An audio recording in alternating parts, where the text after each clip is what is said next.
I want to begin my remarks by condemning unequivocally the recent decision by the Belgian government to send Asddi back to Tehran. Let's call this for exactly what it is: appeasement. It is appeasement that will only lead to more terror and more hostage-taking by the Iranian regime.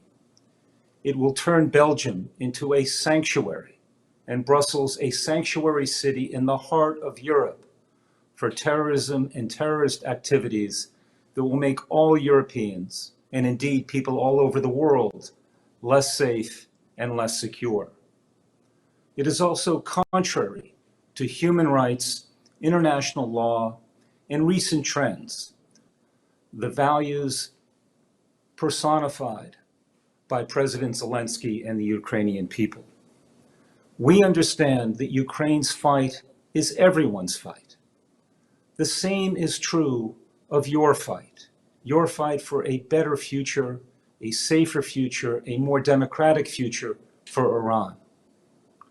The regime would have you believe that your protests are simply a call to impose a different type of tyranny on the Iranian people, a call back to the Shah and his repression.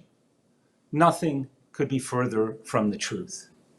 All of this is simply a mask, a smokescreen by the regime to try to distract people's attention from its continued terrorism throughout the Middle East, its continued repression at home against the Iranian people, and its massive corruption that fuels the mullahs and this regime going forward. The true costs of Iran's terror and repression are now much better understood than they were even a few years ago. The world now stands behind you and all the freedom-loving Iranian people around the world in support of your aspirations, just as they do stand behind the aspirations of the Ukrainian people.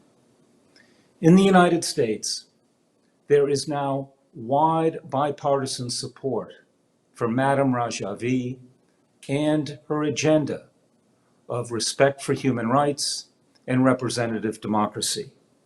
She has been, and she continues to be, a beacon of light illuminating a pathway forward for all the Iranian people, a pathway forward that will lead to a democratic Iran where everyone can live safely, securely, and in prosperity. Today, that is what I wish for you and all the Iranian people, a life of peace, security, and safety. And so I say to you once more, thank you for this privilege you've given me to address you today, and may the coming year be filled with nothing but happiness and best wishes. Thank you.